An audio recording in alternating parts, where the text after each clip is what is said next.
You're very welcome to Catalyst's Annual Briefing 2025. Now, I've got a couple of notes of housekeeping just before we get started. We do not have a fire alarm planned for this morning. That does mean if you hear an alarm, it is not a drill, so you will have to evacuate the building. You can find an emergency exit just behind you, in through the door that you came from, or also to the corridor to my left, okay? Hopefully, though, we will remain very much undisturbed for the next hour and a half to talk to you about Catalyst's AI shift, smarter support, and bigger impact. AI is absolutely changing how we work today. A quick show of hands, who's using ChatGPT or something like it on a day-to-day basis? Yeah, it's made things much faster, much more efficient, and that's just the tip of the iceberg when it comes to AI. It is important that we keep a pace with that transformation. It really is changing how we live today, and Catalyst is absolutely intending to keep a pace with that in order to fulfill its vision of creating opportunity for all from world-leading innovation. Talking you through what that looks like for Catalyst in the past year and moving forward, you'll hear from a number of speakers today. First off, it'll be Neil Crockett, Chairman of Catalyst. He'll be talking a little bit about the impact of this year and what the future looks like. We'll then hear from CEO Steve Orr, and he'll really discuss the opportunities that AI presents, the challenges that need to be surmounted, and the collaboration that will get us there. Our Director of Entrepreneurship and Scaling, Fiona Bennington, will then dive into some of the practicalities around what that means for the programmatic support at Catalyst to help entrepreneurs innovate. And finally, we'll hear from Rob Grundy, our Director of Open Innovation, and he'll talk about where collaborative R&D, research and development sits in that landscape. So, after that, we'll have a panel discussion. I'll be back to host it, and I'll be joined by three individuals who are really at the bleeding edge of AI adoption. Please join me in welcoming Neil Crockett to the stage.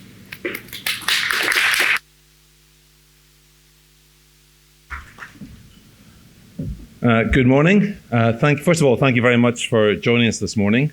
My name's Neil Crockett. I'm the chair at Catalyst. I just want to start by saying all through my career, I've been amazed at the amount of talent that Northern Ireland produces. And since joining the board at Catalyst 5 years ago, that's just been reinforced. And just the talent and the passion that we've got together as a community just means that we've got huge opportunities and a huge future ahead of us. And actually, just in the room, talking before we started, just to feel that passion, that energy just reinforces that. So everyone, welcome, and thank you for coming. I really have to do the update, introduce where Catalyst is, and then introduce the topic that we're going to talk about most of the session this morning.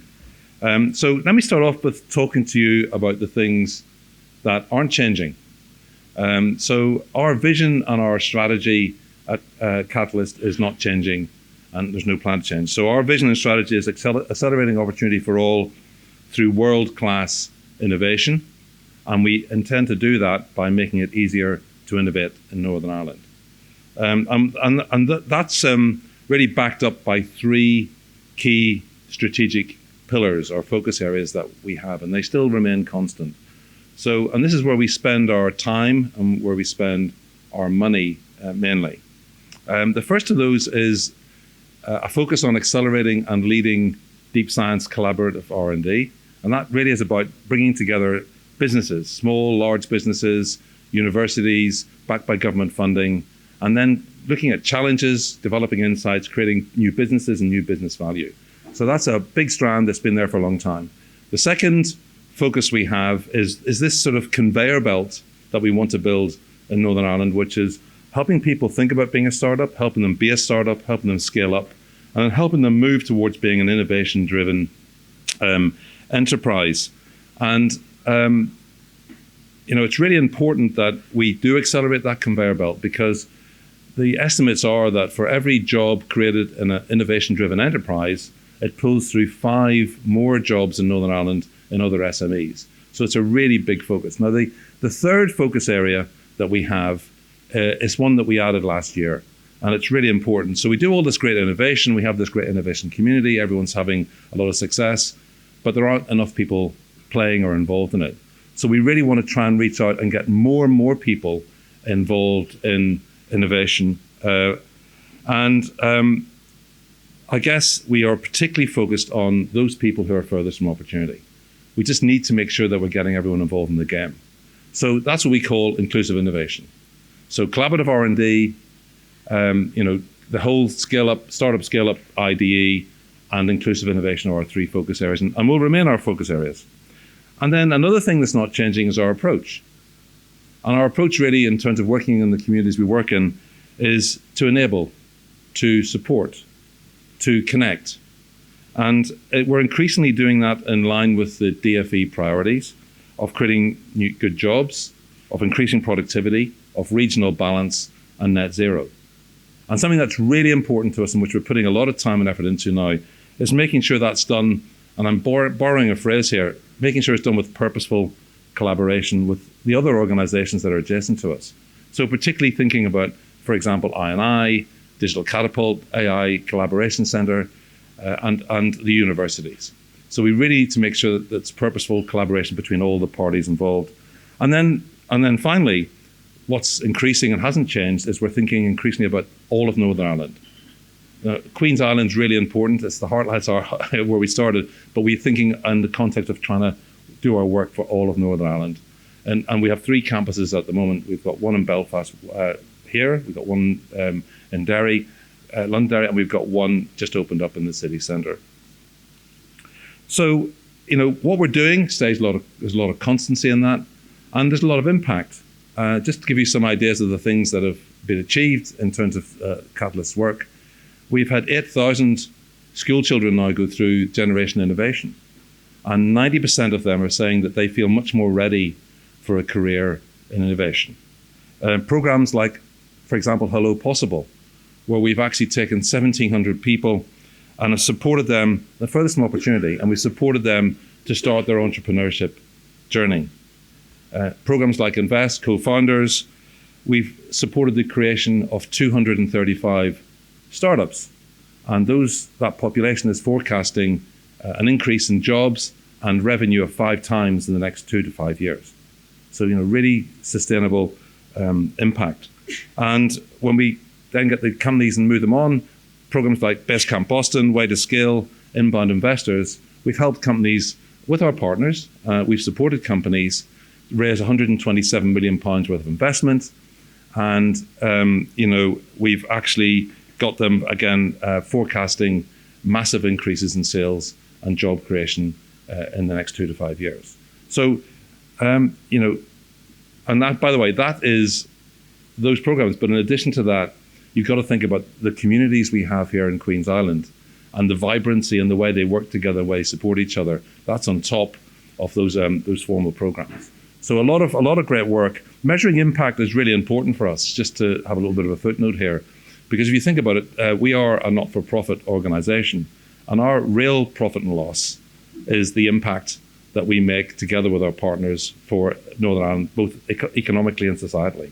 So that's really the whole reason for us to exist and to be here. So I guess I could stand here and talk about all the things that aren't changing. The real topic of the day we want to move on to is what is changing. What's the big change that you're going to see in Catalyst in the next year? And I guess the answer to that is the world of business is changing. The whole generation of AI tools, the whole way that means in terms of what business models are and how things are going to operate is changing. And it's really changing if you are a startup or a scale-up, or if you're involved in collaborative R&D. And actually that's the people that we are focused on and who we want to work with. And for those people, AI allows them to grow faster. It means they can grow faster without having access to skill base and access to capital, particularly initial capital. And if you think about it, some of those things are the big barriers that have faced Northern Ireland in the past. Access to skills, access to capital. And, I think the real opportunity here is for us to take this moment, to grab it, take that sort of removal of barriers and actually take it forward and get the growth. So there's another point here, which I think is on top of that, all that business stuff and all that economy stuff, right? There's actually another big point here, which is those tools are really lowering the barriers of entry if you want to get involved in entrepreneurship and innovation.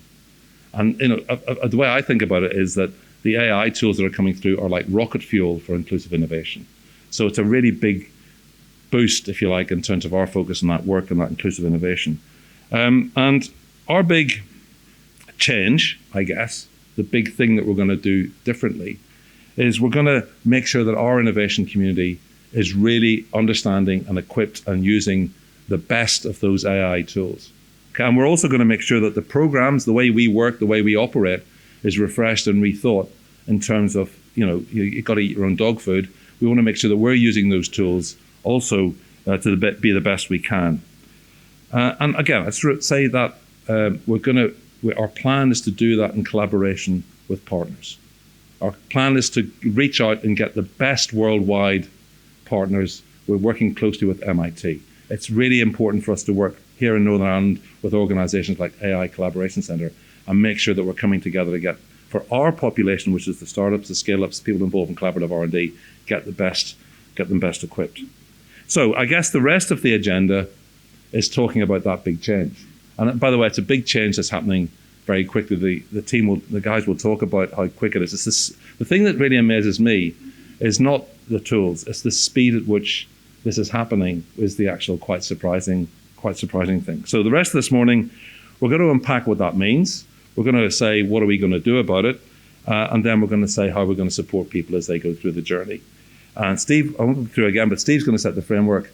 Fiona's going to come in with new initiatives that we're going to set in place to help entrepreneurs. And Rob's going to give us an update on some really, really exciting. I actually once was on the stage and someone introduced me and said, Neil's going to start this morning's presentations with the best joke I ever heard. So I'm not going to bird up too much for Rob, but they are fantastic projects that we're going to hear about this morning. And then finally, we're going to have a panel discussion to hear really from people in the entrepreneurial world and the educational world what this actually means to them, and is it just catalyst hype, or is it actually something that's going to make a big difference? So look, I think the message is here that we are remaining constant on our vision and strategy. We are remaining constant on the 3 areas that we're focusing in, and we're remaining constant and increasing in our desire and our real purpose to collaborate and align with everyone around us in Northern Ireland to try and make this happen. But as one of my wisest mentors once said to me, shift happens. And there's a massive shift happening right at this point. And my view is we need to come together. We need to grab it. We need to grab that opportunity that AI tools are giving us, and particularly giving our startups, our scale-ups, our people involved in collaborative R&D, and really for the people who are furthest from opportunity. My own view is there are some times when you have to stop being a spectator and you have to get on the pitch and be a player. And the call out this morning is let's get together and play and take advantage of this. And my final observation on this is in the innovation race, which is a global innovation race, and this is a chance for Northern Ireland to catch up, but it's actually a chance for Northern Ireland to overtake and to get ahead. So I hope we can grab it. I'm going to come off the stage now and let the team get on with the stuff that really matters. But thank you very much for your attention.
Morning, everybody.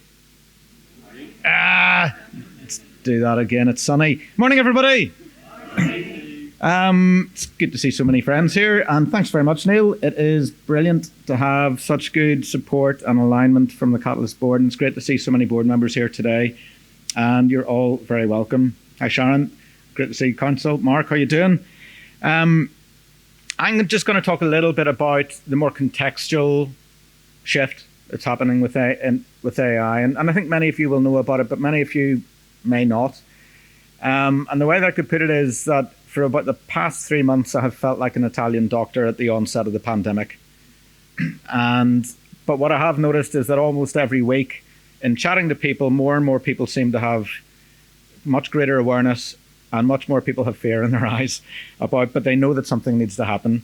But before I get to that, I just want to talk about something quite important. So this time last year, I stood here and said that we would reorient Catalyst around a small number of bold shared goals, and we would set these goals collaboratively with our stakeholder partners. So I'm extremely proud to say that we've done that.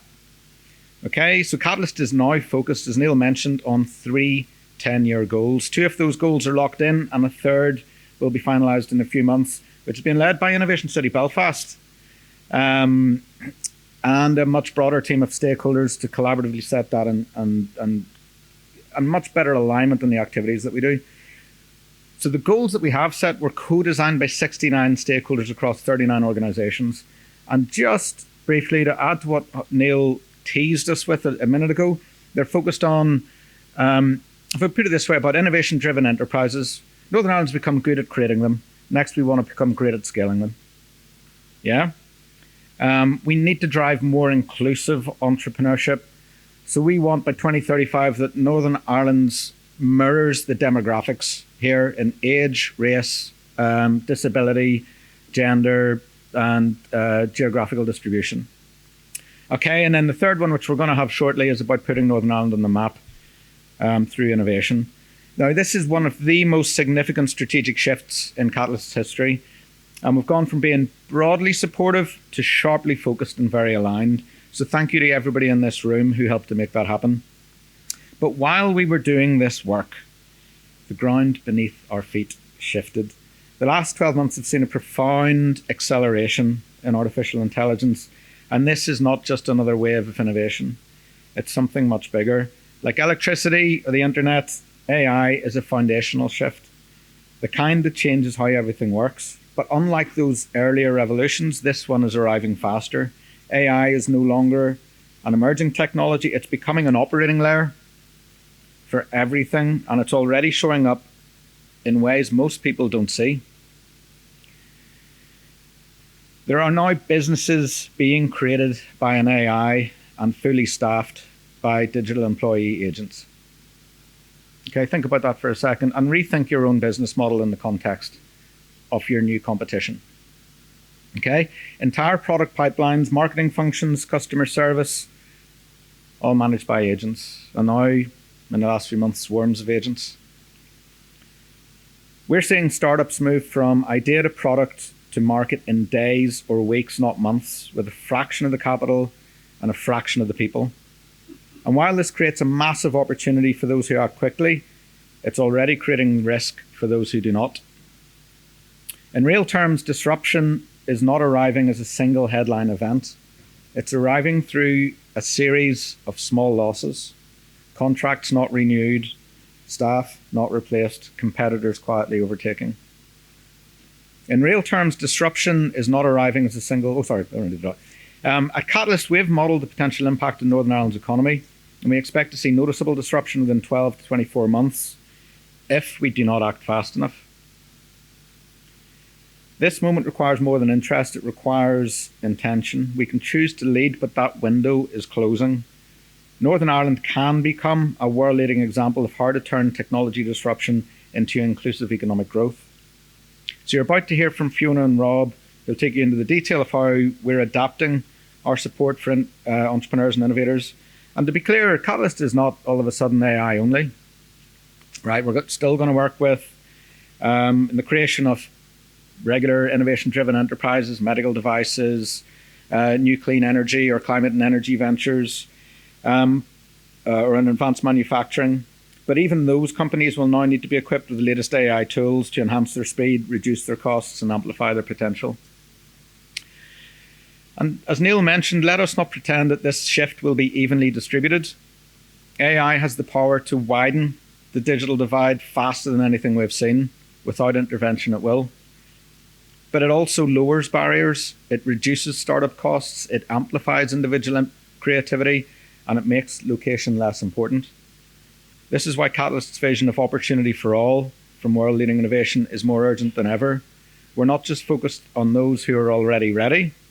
We're focused on those who could be, if given the right tools, given the right support, given the access, and given the pathways. Okay, so most of you in this room will know that this change is here and it's coming. So this is no longer about staying informed, it's about staying relevant. You do not need to become a data scientist, but every leader, every investor, every policymaker, everybody needs to become AI capable quickly to understand how this technology works, how it will impact your domain, and what questions to ask next. Catalyst will continue to build a runway, but each of us has a role to play in helping our next generation of entrepreneurs and innovators to take off. The 3 10-year goals that we set together are now more relevant than ever and provide a context for us to consider these shifts and how we adapt. Let's make sure that Northern Ireland does not make this moment. Thank you very much. Fiona.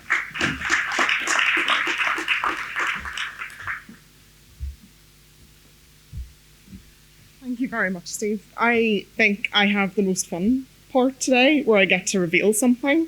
But first of all, I want to ask you all, and I think we've maybe had a bit of foreshadowing here, what if this isn't the beginning of the AI shift, but the middle?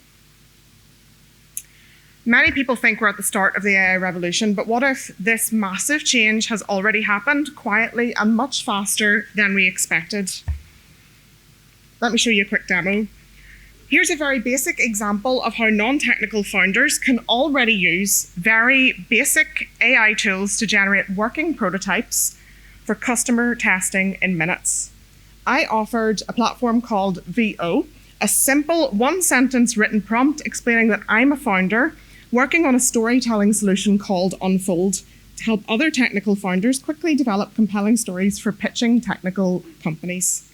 AI can now generate apps, images, videos, music, voiceovers, strategies, and agents can do the bulk of a work that human employees can do today. In less than 2 minutes, I have a fully functional website with a free-to-use trial tier. Think about how long this took only a few short months ago, and then consider what might be next. So the question isn't whether AI is coming. The question is, what kind of system are we building for the world that it's already creating? Let's zoom out and look at what this means for business creation. I think we can think about this shift in 3 phases. The first one is AI-enhanced businesses, and it's fair to say I think most people are here using ChatGPT to write emails. Don't lie, we all do it. Using AI in marketing. This is where most of the economy is operating today.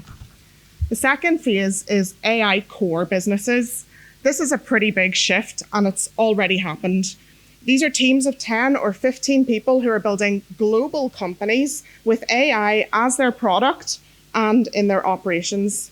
These are companies like Lovable Dev, Vercel that I just demonstrated, 11 Labs and Cursor. They're moving extremely fast, reaching huge revenue with tiny teams and some in under 60 days. The third phase is AI-operated businesses, and if it's not already happening, it is literally just around the bend. This is what comes next. These are businesses that are largely run by AI itself. AI agents talk to customers, ship updates, redesign the product live based on what the market's looking for, manage cash flow, and maybe there's a founder, maybe they're setting operations, maybe there isn't. We're seeing prototypes of this today. It's not 5 years away. This is happening now under our feet. It's not theory. Phase 2 is full of examples. Phase 3 is getting started if it's not already active. And yet, our startup support systems are still designed for what's before phase 1. So we've long supported two traditional models of business: SMEs, which are small, steady, quite locally focused growth businesses, and innovation-driven enterprises that typically need huge teams of technical people and a large amount of capital investment in order to get innovation over the line. They need years to scale. It's well understood, and it's been mentioned already, that every IDE job creates 5 SME jobs, but IDEs take years to establish and a lot of support to do so in an ecosystem. However, AI-driven enterprises don't follow these rules. They scale fast, they don't need big funding, and they don't need huge technical teams. They need speed, they need strategy, and they need a very different kind of support. What if we get the petri dish for AIDs right in Northern Ireland? What does that look like in terms of impact? So let's put this in context, in case you don't believe me. Here's how long it took some of the most successful digital, which were kind of the fastest moving old world IDEs, to reach scale. LinkedIn needed 900 people, Shopify over 600. They took 7 to 10 years to reach this scale, and these were human-powered companies where scale meant headcount. Now look at Lovable, an AI core company that went from launch to 10 million ARR in 60 days with a team of 15. This was months ago, so things have changed dramatically since then. They didn't build a big sales team, they built a tool that builds tools. Their platform writes interfaces and fixes its own bugs. They're on track for 100 million with fewer than 25 people. This isn't just a new type of business, this is a new math for growth. And it's not a one-off. This is happening everywhere quietly. Think about 11 labs, 50 employees, 100 million ARR. AIDE companies are achieving what it used to take a decade in less than 2 years, if even that. They're doing it with a fraction of the people, a fraction of the funding, and a lot more margin. AIDEs are opening the door to small teams or even single-person unicorns. For anyone working closely with entrepreneurs in Northern Ireland, you'll be familiar with the 2 most common complaints about our region as an ecosystem. The first would be lack of VC access. In an IDE world, success meant raising millions for runways of 10 years. That ruled out many businesses from day one, or it was a horrific and exhausting death valley that IDEs had to survive, and many didn't. Constraint number 2 were talent pool limitations. IDEs needed to scale teams to 100 plus, so we often found people complaining that they couldn't find people with the right talent and skills to reach the scale that they needed to, and it wasn't always realistic for Northern Ireland as an ecosystem. For years, Northern Ireland struggled to compete in an IDE world, not because we lack great entrepreneurs, but because the system demanded what we didn't have: deep VC pockets and massive tech teams. But AIDEs change the equation, they flip the weight, and our problems have potential to become our advantages. Today, founders can build global companies on smaller rounds with smaller teams if they have the right support. This means our constraints can now become our competitive edge. I want you all to leave today understanding that this is a huge opportunity for Northern Ireland if we can seize it together. So, this shift is pretty fundamental, and there's a big opportunity for Northern Ireland here. What should we do about it? The legacy support model for helping entrepreneurs relies on long, multi-month programs of support with probably something like a short 2-week recruitment window every year. What if you're an entrepreneur that misses that window? How long do you have to wait before you can get the support you need? What if you're an AIDE likely to get to market faster than a 6-week program, which only focuses on the first few short stages of business creation? If we want to support AIDEs, we can't just tweak the current system, we need to completely redesign it. Instead of trying to scale headcount, we need to scale leverage. Instead of asking founders to fit our timelines, it's extremely important that we work to fit theirs. Instead of long-form applications and one-size-fits-all mentoring, we need to give founders the support and fast validation they need to move at lightning speed. So, we've talked about the shift in how businesses are being built. We've seen the mismatch between traditional support models and what AIDEs need. And we've shown that Northern Ireland might be one of the best places to lead in this new act. That's why Catalyst is already moving. We're not waiting for permission, we're retooling now, and here's how. First, we're building a digital front door. This will be a permanent, live point of entry into the support system where people can get help at any moment that they need. No more windows where people watch a program from the outside that they can't participate in. Whether you're a founder with an idea or an AIDE already building, you should be able to enter and get support immediately at a moment's notice. Next, we're combining MIT's disciplined entrepreneurship with Jetpack AI to give founders a really leading edge version of support that is built on strong foundations and tested at one of the best institutions for entrepreneurship in the world. These systems will be built to give people a really strong foundation to move at native AI speed companies that need, and ensuring that they are building something that the market wants. And I know I dropped that name Jetpack there without explaining what it was, and it's because I want to show you what is Jetpack AI. Here's an example where I gave Jetpack my earlier idea about Unfold, and it again was a single sentence input. Using the 6 core principles of disciplined entrepreneurship, this amazing AI tool that we share with MIT helps entrepreneurs to develop a clear and focused go-to-market strategy for their idea at breakneck speed by doing a large amount of the donkey work desk research for them. It is a fantastic tool when it's paired with live learning about how the process it follows, and can guide first-timers through an approach that will increase their likelihood of success by making market-guided decisions at the very beginning of their journey. Here you can see Jetpack is completing the first step of analysing the best market for my idea, carrying out a market segmentation exercise. Next, we move to step 2, beachhead market. How might you even start deciding on a very specific market to target with your MVP? Here, Jetpack asks a series of questions to rank various possible market segments in priority order by which it thinks has the best potential fit with this idea. Now, while it completes that, I should be really clear, this tool is not meant to stand alone. It needs to be used in conjunction with real in-person primary market research and with an understanding of the purpose of each step. You'll see how quickly it lands on tech founders in a couple of seconds, and the amount of support that's embedded in the platform for entrepreneurs who are navigating this and maybe need a little bit of additional help in understanding what the step does. So it's ranked tech founders as number 1. So I'm going to jump a couple of stages in the demo to go straight to one activity that we often find founders have a really hard time doing, but is extremely important to investors. How on earth do you start to calculate the total addressable market for your idea? Jetpack, from my still single sentence input, and I can give it a lot more data than this as I go through the process, but we only have a couple of minutes today. It's carrying out a detailed back of the envelope sketchy calculation on what it thinks the market size could look like for this idea, leading the entrepreneur through a very detailed breakdown process of how that happens so that they can see every step and modify as needed. Imagine you're a non-technical first-time founder. What would a tool like this do for your chances?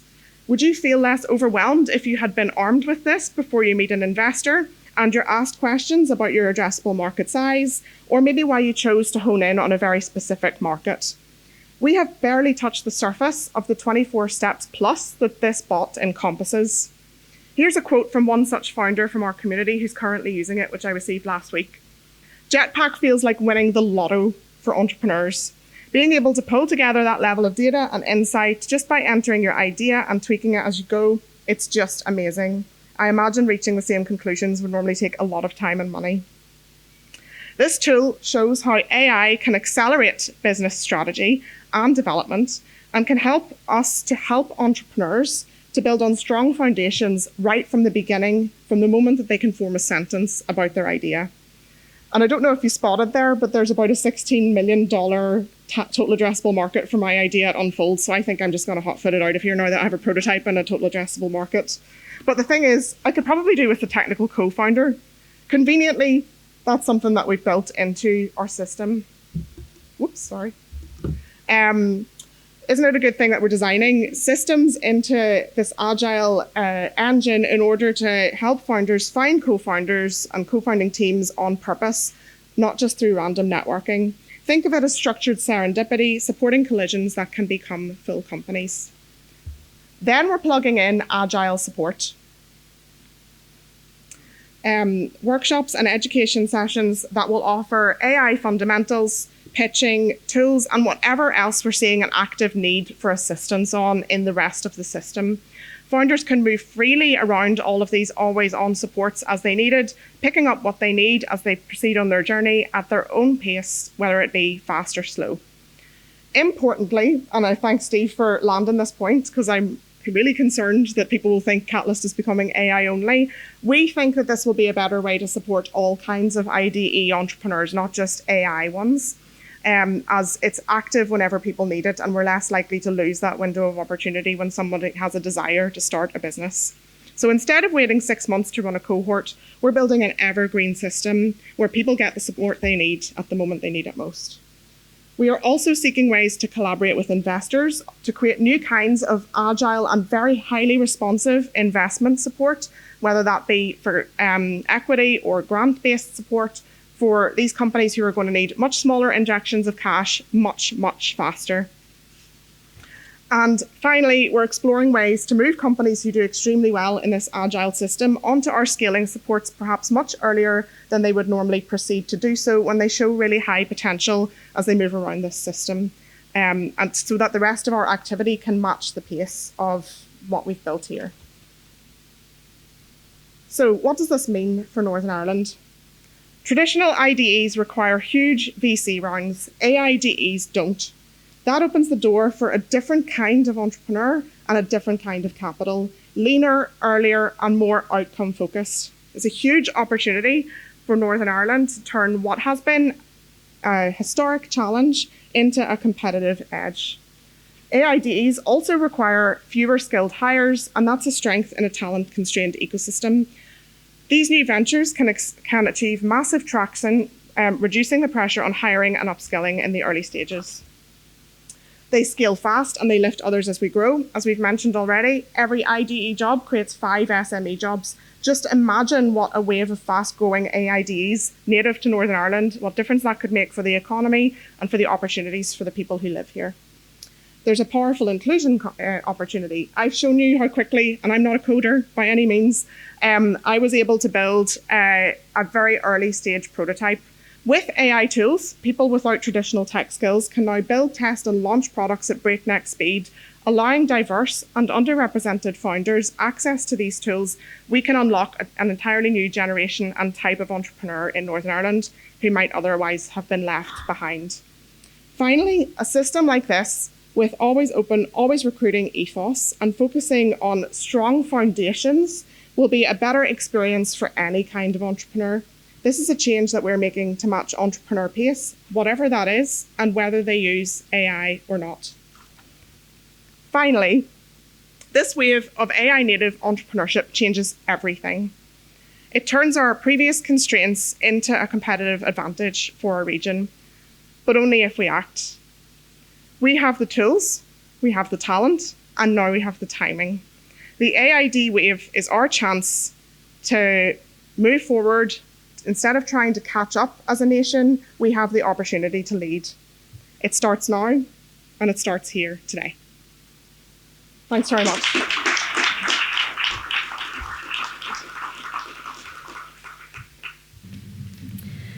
Well, I think we all need a breather after that. Steve, you fabulously lured us in with your typical panto good morning, which I love every year.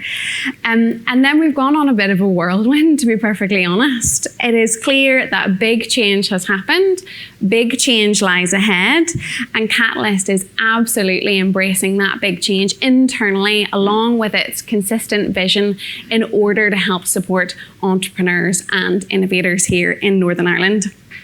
The examples Fiona offered about the AIDs, I think were quite mind-bending, unfathomable if we tried to think about that 6 months ago, 12 months ago, and that is on our doorstep today. It's clear as well with what we heard so far that collaboration both locally and internationally at this point is a big part of how we move forward, both in terms of the BHAGs and Fiona referenced there the likes of the collaboration with MIT. So Rob, it's over to you now, and I hope you have more exciting things to share after the start today.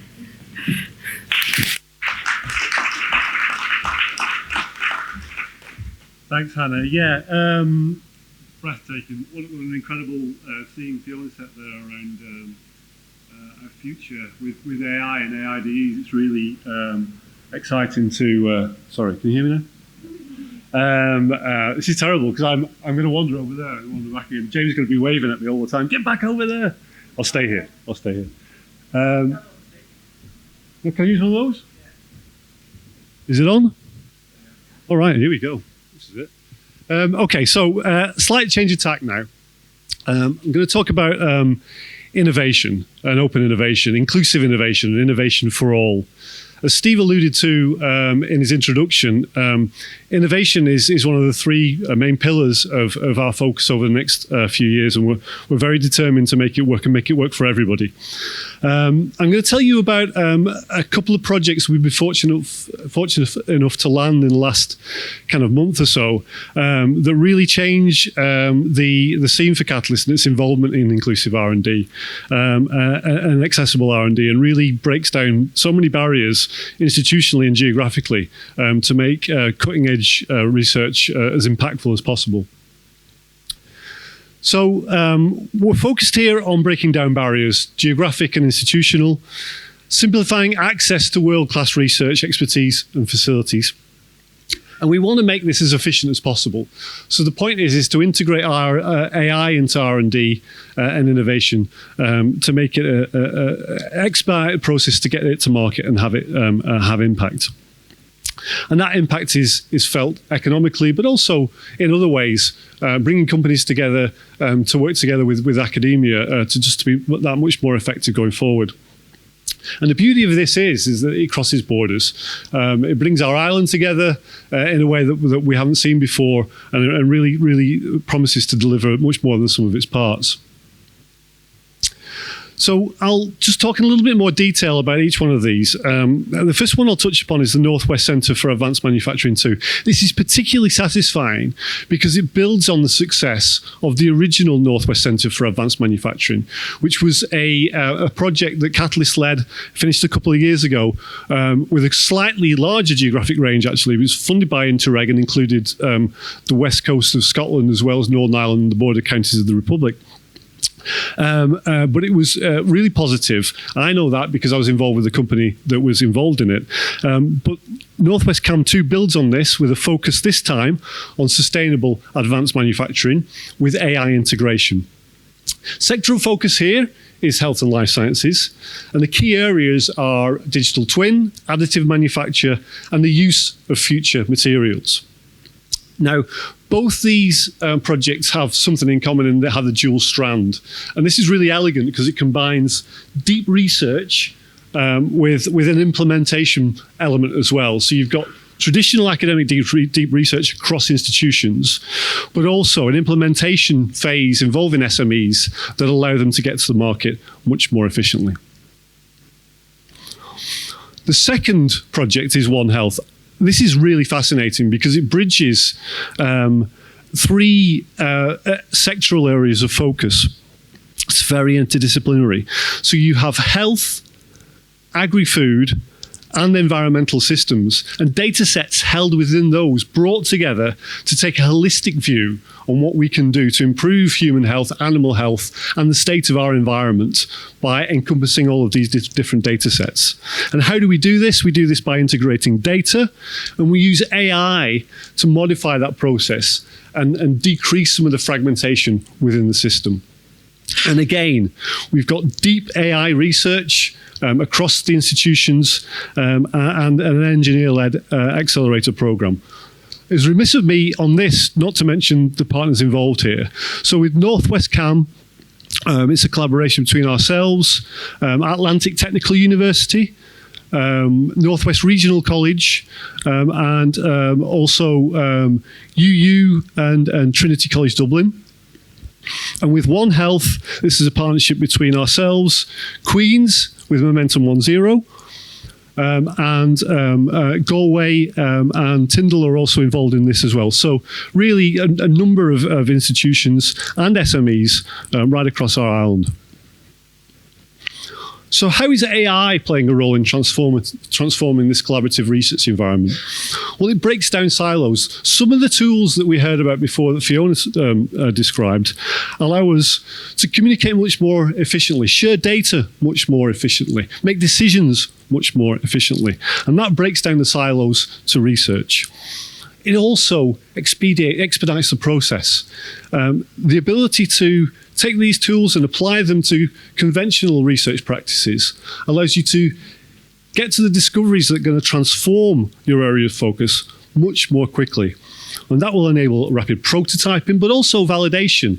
And what's amazing about watching this environment unfold is that what we've seen in the last couple of months, tools that allow you to validate very quickly come online very quickly. But also, not just the prototyping, but also the validation is picking up with every month. New innovations occur, allowing us to do this more efficiently. And it democratizes access to advanced research and innovation. The tools that allow SMEs that wouldn't normally be exposed to this kind of opportunity to tap into the tools across organizations to get stuff done quicker, more effectively, more impactfully. So what are the specific opportunities? Well, in One Health, we have the integration of these three data sets that would ordinarily exist in silos brought together to see what commonalities and what insights we can draw when we combine them. We can do this cross-border, and the analytics are improved by the inclusion of AI tools. We have real-world applications already involved in the projects. RaidMed, for instance, are using thermal imaging to detect diabetic foot ulcers. Diabetes Labs are forging in a really interesting area of diabetes and obesity to develop new diagnostics and therapeutics. And Skellig AI are trying to remove the need for invasive contrast agents in the process of magnetic resonance imaging.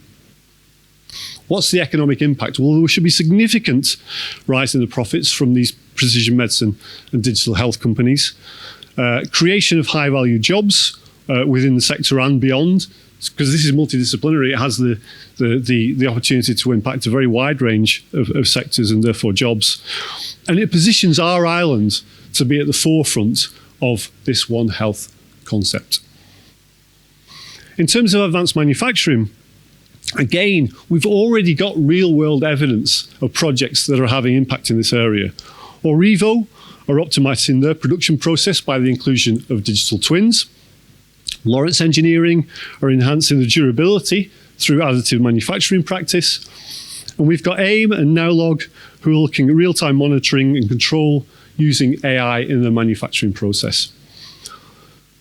What we're working towards with Northwest CAM are sustainable manufacturing practices, net zero product development, reduction of waste, and making the whole process much more energy efficient. And again, the economic impact of this are more successful SMEs, more high growth SMEs, more jobs, and more support for transition for our industry through to Industry 4.0. So how do you get involved? Well, as we start to gain pace with the projects, the two strands will become apparent. We've got deep research opportunities within the universities who will be open to collaboration. And then the AI Accelerator Programme will be looking to engage with partners as those SMEs look to execute their 9-month cycles, rapidly going through the process of getting this innovation to market. And what I would say is really interesting is it doesn't stop there. For Catalyst, we're interested in new collaborative R&D projects. I think Catalyst sits in a particularly unique facilitation position where we can bring together academia, we can bring together large and small industry, and we can bring together government and private and public sector supporting mechanisms to make collaborative R&D happen, to create opportunity where opportunity doesn't exist by coming together and producing opportunity through collaboration. So please come and contact us if you're a small or large company or an academic looking to solve a problem that you think can't be done on your own. We're here to help you do it in collaboration. So the next steps for these projects, they run from now until 2029, so a 48-month stretch. There are multi-year entry points, particularly for SMEs in participation for Northwest CAM 2.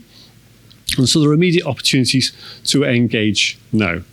So please do. This is the team. So if you want to reach out to myself or Natasha or Mark, they're wandering around afterwards, do reach out and we'd be happy to discuss these projects in greater detail.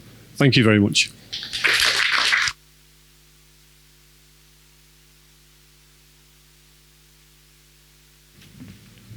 Thank you, Rob. That absolutely didn't disappoint. We've had 4 fantastic speakers this morning, and it's really fascinating to hear you speak there, Rob, about how much of what's helping create innovation and entrepreneurship happen more quickly for individuals and startups equally can be harnessed by those larger organisations. So don't delay on getting in touch. Those projects are kicking off. Next up, we have our panel discussion, and our folks on the panel will be discussing their insights, their challenges, and their successes in adopting AI. So please join me in welcoming Claire McGrath, Kieran Kelly, and Seamus Kearney to the stage.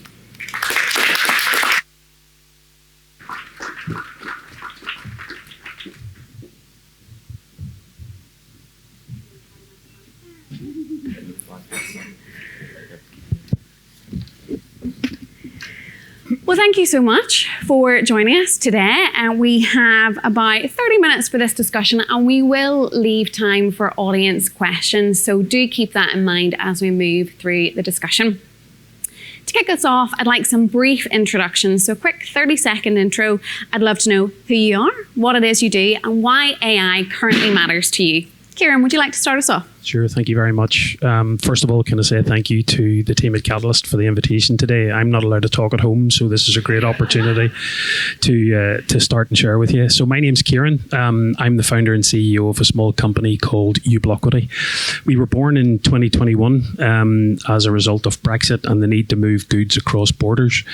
Our adoption of AI has helped us streamline processes to offer somewhere between 30 and 35% cost savings in the frictionless movement of goods and the processing of documents between the consignor and the consignee. And when we integrate it with blockchain or DLT, we have the ultimate chain of custody. Fabulous. Thank you. Anybody who's interested in it, you have a fabulous case study on the website. It unveiled many things to me that I did not know about the movement of goods, so they can delve a little more into it there. Seamus, what about you? I'd just like to echo what Kieran has said and thank you to Catalyst for the invitation. What Kieran doesn't get to do at home, he will more than compensate for on this panel. So get ready. Noted. I'll keep an eye on him. So I'm the founder and CEO of ARC Regulatory. We're a precision medicine regulatory and clinical research organization. And what that means is we help Big Pharma primarily to implement unapproved in vitro diagnostic tests into their clinical trials for patient selection or stratification. We have a few things in the go. We have a product as well, a software product, a tech product on the market. It's a regulatory navigator and regulatory intelligence product specific for IVDs and clinical trials. And we have also just launched a wet lab to begin to test patient samples in order to direct them towards clinical trials. So, fabulous. Thank you. So am I right in saying, just to recap so everybody's on the same page as we go through the conversation, you almost started out as a consultancy, sort of more of an SME model. You've absolutely moved towards that IDE, even that AIDE piece, particularly with the digitisation of how you support people around that clinical trial process and that regulatory process. Absolutely, yeah. And we'll maybe get into that a wee bit more. Fabulous. Thank you so much. And Claire, what about you? Hi, I'm Claire McGrath, and I am a senior teacher for digital skills in St Malachy's College, which is an all-boys grammar school in North Belfast. And in 2022, we built a new digital hub to really try to start closing the gap with digital skills for young people leaving education and entering into industry. But now, with the new wave of AI, we're going to have to rethink things very quickly as well. So it's great to have the opportunity to speak here today in amongst all of the people that are in the know, really, to see how education is going to include AI and upskill young people so that they're ready for the industry that is coming. Thank you so much, Claire. So some really interesting, different perspectives from different sectors and different kind of institutions here on the panel. Let's go back to you, Kieran, and start there. I'd love to know, particularly because AI is so enabled in what you've done from the very start, what applications are you currently seeing that are most relevant to your business at the moment? I think there's two sides to this. There's an external one that's very customer facing that the users experience, and then there's an internal one that we use to actually validate some of our testing. That automation process, to Steve's point and also to Fiona's point, it allows us to iterate faster. And move through the system much quicker. Those cost and efficiency savings help us deliver a better customer experience. So if I move to the outside of the business, AI is integrated as part of the documentation process workflow. And if you look at that, for example, whenever we left the European Union, customs was not a thing. This layer of process added cost and horrendous cost and had an impact on some businesses where they either had to close or merge. And the digitization process, or robotics as it was first known, was used to help process some of that information and take a hands-off approach to validation and risk. So just to give you an example and bring this to life, UK Gov had a risk scenario where 1 to 10, 1 to 5 was documentary check, 5 to 7 was a periodic search, 7 to 10 was a seize. Through the 118,000 movements that we had, we never broke a 3. Purely and simply because the AI was learning as it went and actually became more efficient. But what it did was it took the risk out of the business. Yeah, so that's fascinating. So really what you're talking about there is, rather than having to go through a lengthy process of talking to your customers, talking to, the different customs agents, etc., to understand what isn't efficient here, why are we still having issues, why are we not making the cost savings, the AI just did all that for you, essentially. Very much so, and what we've learned out of it, that it's as much about behavioural economics as it is about technology. The behavioural side of this is, if I do this, I get a better result. If I implement this, I get through faster. My compliance goes up, and to Seamus's point, compliance is what's driving a lot of businesses now, and we see that as an agent for positive change and positive economic growth. Mm-hmm. And if you listen to Fiona's speech earlier, it is about taking and embracing that and creating positive economic upturn in Northern Ireland. Yeah, absolutely. Now, that you're talking about a very different kind of landscape for employment opportunity there. You're talking about the use of AI agents as well. To go back to you, Claire, and your discussion around, we've seen our education landscape need to transform in light of that. What do you feel the skills and resources are that young people are going to need as they move into this kind of workforce? What are you seeing at the minute? Well, it's very different to what we thought. As I said, we started a project 3 years ago, and it was all about, producing better coders, young people that could use all sorts of technology, all sorts of platforms, and that really kind of upskilling their interpersonal skills, working together, all of that, all of the soft skills as well that companies are looking for.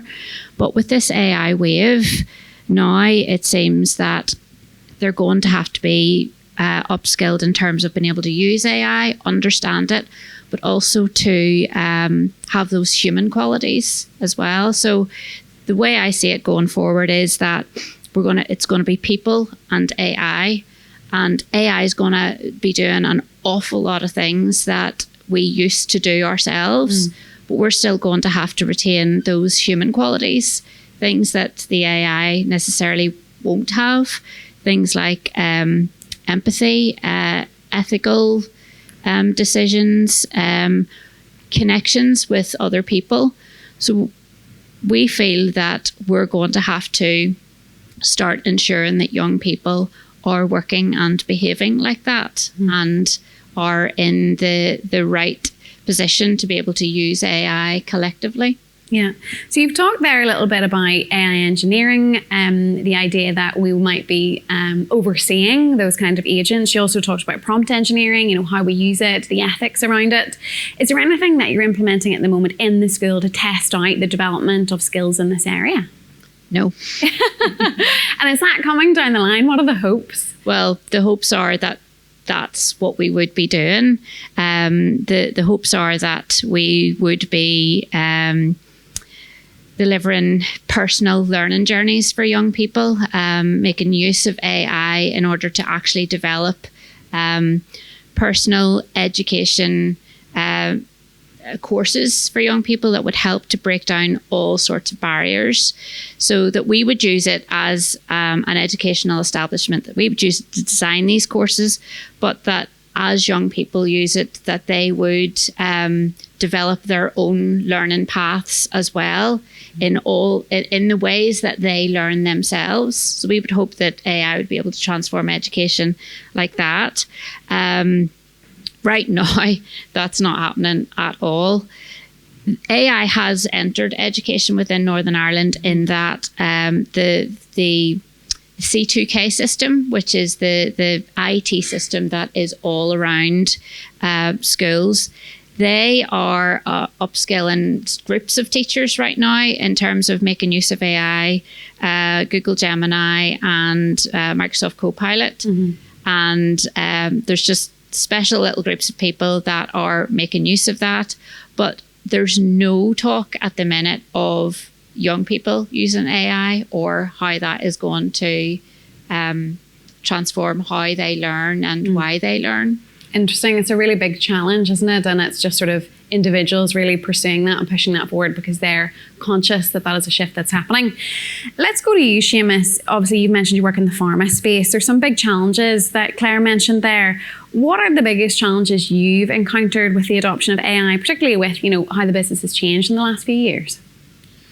Yeah, that's an interesting one because a couple of years back, there was an initiative run by Invest NI around digital transformation. We, I think, to some degree, misunderstood what that was about. And we were lucky enough to get the award, and we directed that activity towards our product, our tech product, when in reality we should have been directing that activity towards where it was meant to go. And that is around the implementation of AI into our organization. Mm-hmm. So fast forward 2 years, we're now kind of at an inflection point where we have realized that we see AI and its adoption elsewhere as an existential threat to us as an organization, because if we do not lead or are not fast followers, we are not going to exist in about 3 to 5 years' time. That soon? That soon, particularly the consulting side of the business, mm-hmm. I would say, because a lot of, the speed of development here and the speed of adoption in other organizations is so fast that they are going to be able to do things better, faster, cheaper than we would do them in the way that we run our business right now. So we're at that inflection point right now in terms of what you spoke about there, Kieran. There are two elements to this. It's internal process, mm-hmm. but it's also the adoption of AI onto our platform and product, and transforming that platform to be an AI-driven platform, but also looking at how we manage and run our business internally. Mm-hmm. So I suppose we're a bit of a hotbed for what we're going to take to the market, or a bit of a test bed for what we're going to take to the market. We're the agentic AI that we are developing as a product will be implemented into our organization as well. If it works for us, we're expecting that it will work for pharma and other companies as well. But come back to what you said around skills. We have realized the need for a significant investment in ERP, and looking at ERP. Can you just enterprise resource management? Thank you. And having an end-to-end system that will allow us to scale, which is AI enabled, and that's the kind of internal process piece. So we're going through or kicking off an activity very shortly around detailed mapping of every task that is conducted right across our business, how those tasks kind of interrelate, how they flow into process, mm-hmm. and then how we can overlay that with AI and AI tools that communicate and talk to each other in a very cohesive way. But what that's going to do is create, obviously, a gap in terms of, we're going to have a lot more people than we have need for, potentially. I hope none of your employees are in the audience here. They'll be panicking. Well, there's one I can They'll be see. sweating. But I mean, the reality is, going back to skills, there are going to be skills that are going to be required within our organization when the tasks that are being done now by people are taken over by automation and AI. Yeah. So it's looking at how we map the skills that are required for our enterprise going forward to the people who are interested in certain areas. Some of those being, data related, technology related, but others around the soft skills, that kind of curiosity, co-creation, ethical decision making and things like that. So there's a huge amount of work for us to do moving forward. I really hope AI can help you do that mapping, because it sounds painful, but also really the cost out of it. Really interesting there as well, though. It seems like,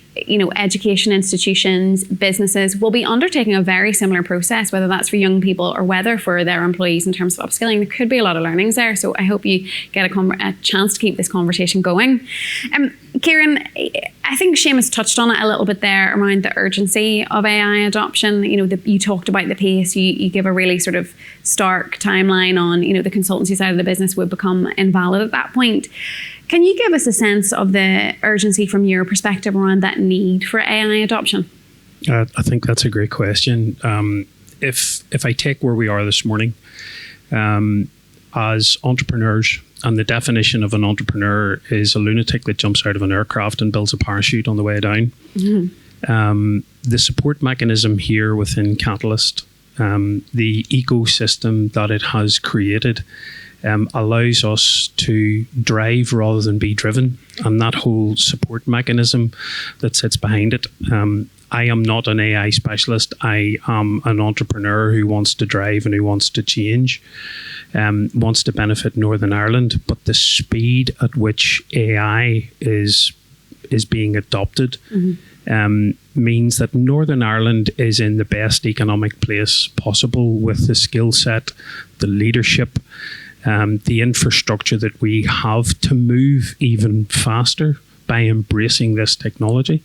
If you look at what Fiona did in a matter of minutes, imagine what we could do in a matter of weeks and months. And businesses like Arc Regulatory and Seamus pushing the envelope, ourselves embracing AI, to Rob's point, taking disparate data sets and using that. And I have to say, in some cases, the data that we surface as part of a DLT, as part of a distributed ledger technology, is sometimes 10 times more valuable than the product that's moving, because when you combine the data sets and you share it amongst the ecosystem of connected users, the little tool that Fiona shared, like JetBrains, allows us to build microservices and validate that experience quicker. So for us to move faster, I would say, as Northern Ireland, we need to drive and not be driven. It can absolutely, I think, make a very big difference to this ecosystem. I laughed there. You mentioned JetBrains, and Fiona told us about Jetpack, but I love your new name. I think we all need to adopt it. It was fabulous. I think you need to trademark that entirely. Interesting hearing you speak there. There's a sense coming from, I think, all of you in this conversation. And Claire, it started with you around the need for policy or ecosystem changes around this. And I'm sure that's really pertinent for you because you're feeling maybe less able to drive those changes in the schooling system. So talk to us what you feel needs to happen around that policy change to accelerate AI adoption really here locally within AI in Northern Ireland. Well, we need to be hearing those conversations happening at the top. We need to be hearing those conversations going on within the Department of Education. And I'm not sure they're happening at the minute. There's a new policy or a new initiative that has come out. It's called Transform Ed NI, which has been put out for the next 10 years. And there's very much a drive towards improving literacy and numeracy within young people. And there's not even really a mention of digital skills. The only mention of AI is it's a little bit of a nuisance, really. We have to be careful of it with regards to assessment.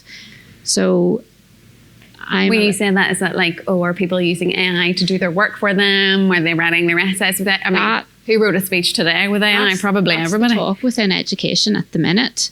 It's, oh, if you're using AI, you're cheating.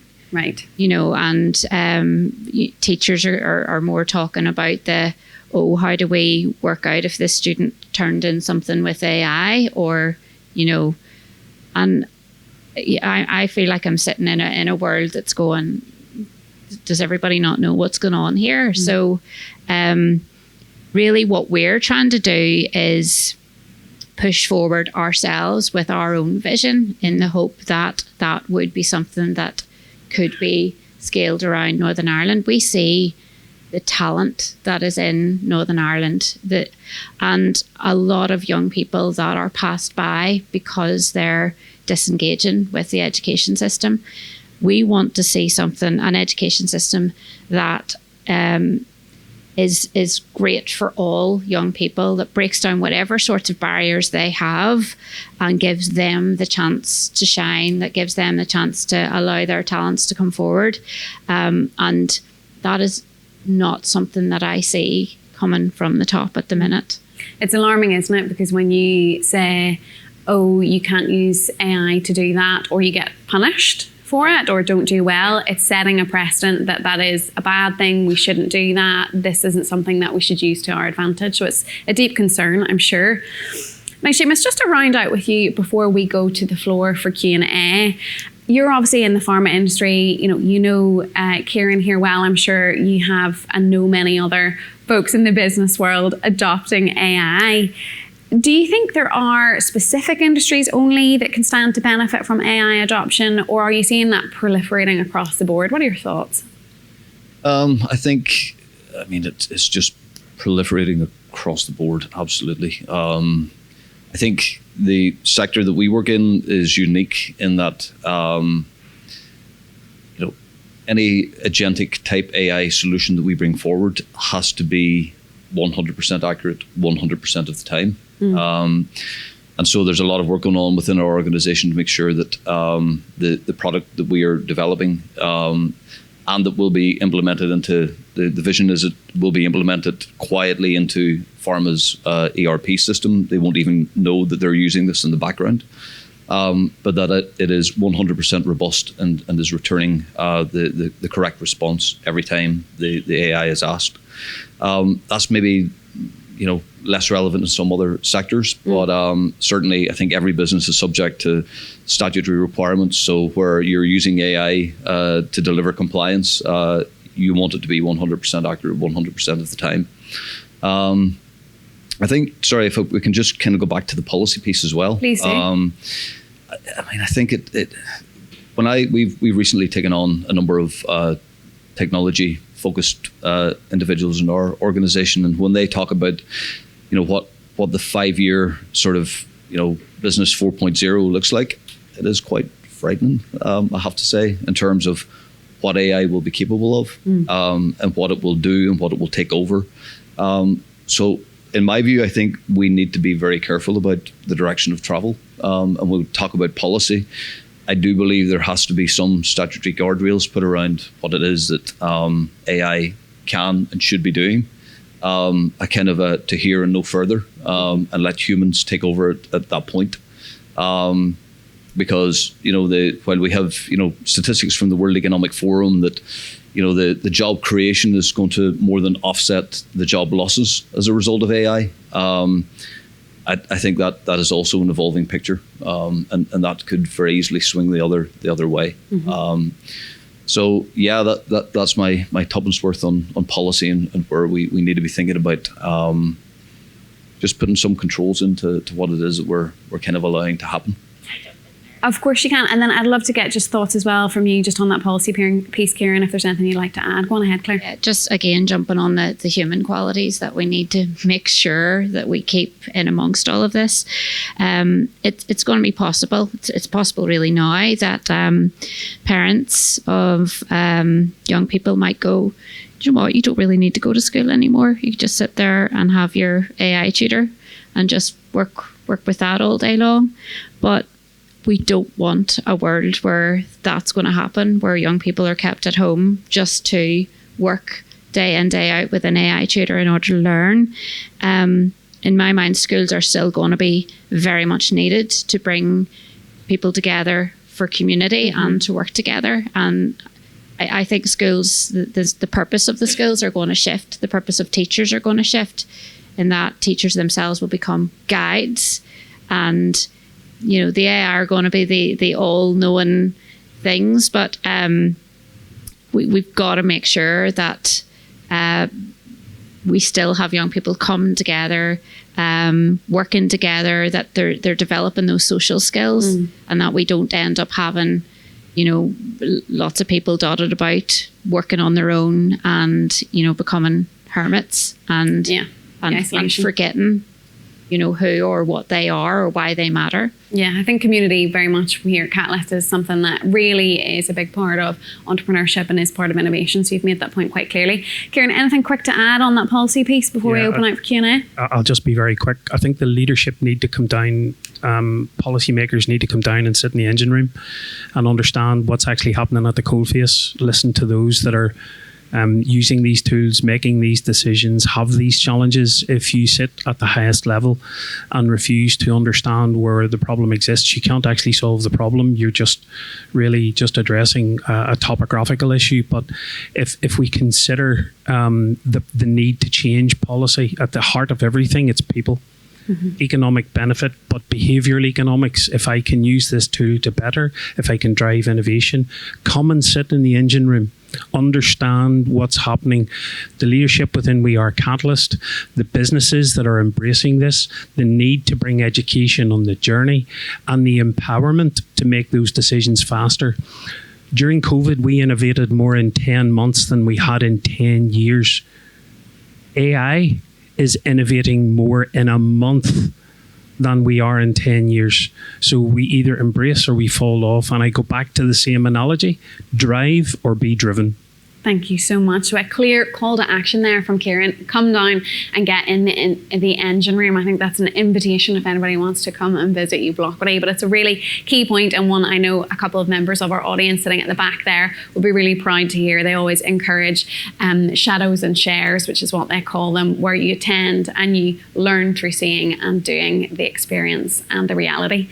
Now I'll open up the floor for Q&A. If you have a question, just raise your hand. I do have a member of the team with a mic. He'll bring the mic over. If you want to direct the question to a particular member of the panel, we've got Kieran, Seamus and Claire, and if not, I will field those for you. So over to you in the audience. We've got one just here. Thank you, Mia. Hello, thank you. We use AI quite a lot at work. And one thing that you've shown this morning is what it does really well, which is to analyse huge amounts of data and give you answers from which you can then make a choice. But one of the things that worries me is that young people coming into the workforce don't do, therefore, the grind and the research that teaches you how to make a choice and the executive decisions that, which is the best option of these 30 that have just been presented in 5 minutes from the AI. How do we bridge the gap between the huge amount of information and help people to sort of zip to 20 years of experience from the moment they get in the door, when they hop over the grafty bit that most of us do for the first 10 or 15 years of our career to learn our skills? It's a really interesting question. There's a piece there about synthesis, about research, about evaluation. I'm interested to know, have any of you brought a very graduate fresh individual into the team and can maybe comment? Yeah, my son is working with us doing a HLA, and he's doing a HLA in business technology at Ulster University. The first year of which was very kind of business focused and not sort of looking at technology at all as yet. But he has had quite a bit of exposure to some of the advanced tools that are available to all of us, I suppose. I think a big element of it is kind of mentorship as well. I mean, where Jack is at, he's very good at kind of, prompting, asking these questions of a GPT, pulling in the information, presenting it in a pretty picture. But the next element then is, and which I suppose we're kind of challenging him to do is to present that to a wider group of more seasoned professionals within the organization, to then get exposure to, okay, how do we use this information to move forward with a decision? So I think for me, a big part of it is around, the tools there to acquire information, and it will help you to present that information. But then how do you analyze that information to make a business decision going forward?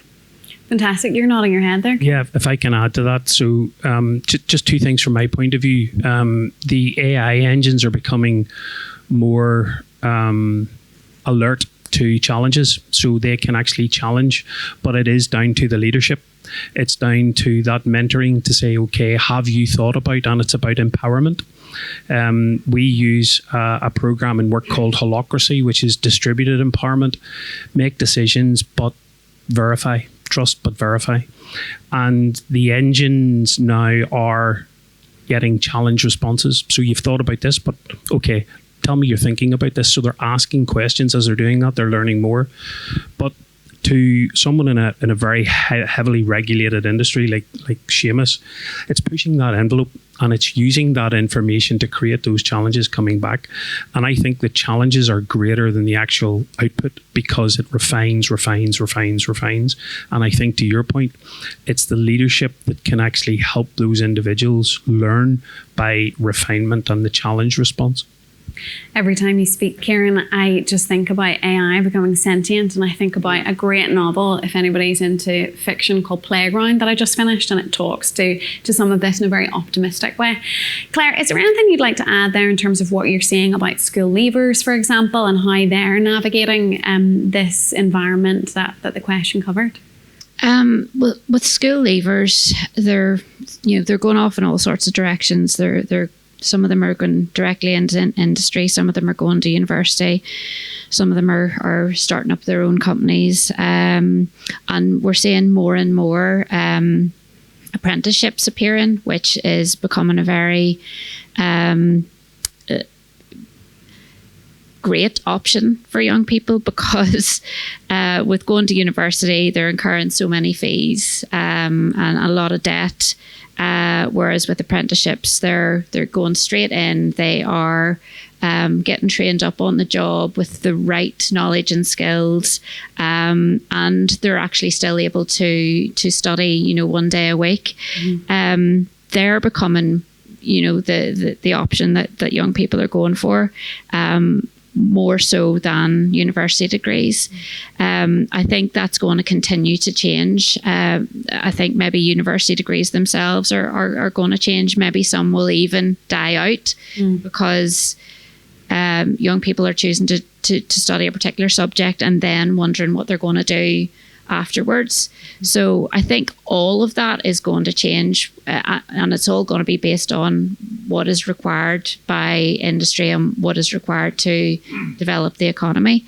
Can I also just say as well about your point, the grind, that's so important, and knowledge is still going to be really important. It's not that within education that young people are just going to be or that we see that young people would just be working with AI and getting the AI to do everything. They still need to do a lot of work, and they still need to have basic knowledge in order to be able to critically think or analyze or understand if what the AI is giving them out is, true or a hallucination or something. So knowledge is not dead. There's still going to be a high need for basic knowledge that will need to be built upon from primary school. But within that, there needs to be an integration of working with AI as well. Thank you. I think that speaks a little bit to what Fiona said today about Jetpack. It can do all the work for you, but really you need to go out then and validate that with primary market research. It just speeds things up. So we've got time for one more question, if there's another one in the audience, and thank you for that first one. One at the back of the room there, please. Thanks for it's been very interesting, but I think one thing and a possible opportunity actually for Catalyst as a whole is helping people navigate the EU AI Act. to me, poses a challenge and risks to companies who are working in AI, in that it brings a lot of the elements of the stuff that Seamus is doing around IVDR and so on, that type of heavy regulation, into companies who are developing AI products. So just, as I say, it's an opportunity for this program as a whole in order to help companies navigate that. But I'd like to ask the panel whether they see any challenges or risks or indeed opportunities in the AI Act. Kieran, you're nodding. Would you like to take that one? Again, I revert back to Brexit. Somebody said, let's just get Brexit done. And we all paid the price for that. But Northern Ireland excelled. Northern Ireland actually benefited economically and continues to benefit economically as a result of the same. It just goes back to the analogy, drive rather than be driven. We can adopt a new standards, but I was in another panel recently that said, we'll get policy out in 6 months. Sorry, 6 weeks, 6 days, not 6 months. Challenge, yes, absolutely, challenge that. But we are in charge of our own sovereignty. We're in charge of our own direction of travel. We can adopt certain things, but it will be a myriad of both. But like you, I see it as an opportunity. It's a challenge, but it's a positive challenge. Thank you. Anybody else in the panel want to add to that? No, there's no pressure. I was just going to say, never mind the EU AI Act. Education just needs to get in on the AI Act at all. Very good. Very good. Well, look, please join me in a big round of applause to thank our panellists for their contributions today. Feel free to stay seated for a wee moment. And that brings us to the end of Catalyst's annual briefing 2025. I think what was clear from today is that there is an AI revolution that is happening as we stand here and speak. Pace is really key in that. And there have been really great commitments and examples here of organisations keeping a pace with that to help ensure Catalyst's vision of opportunity for all from world-leading innovation. Thank you for joining us and have a wonderful rest of the day.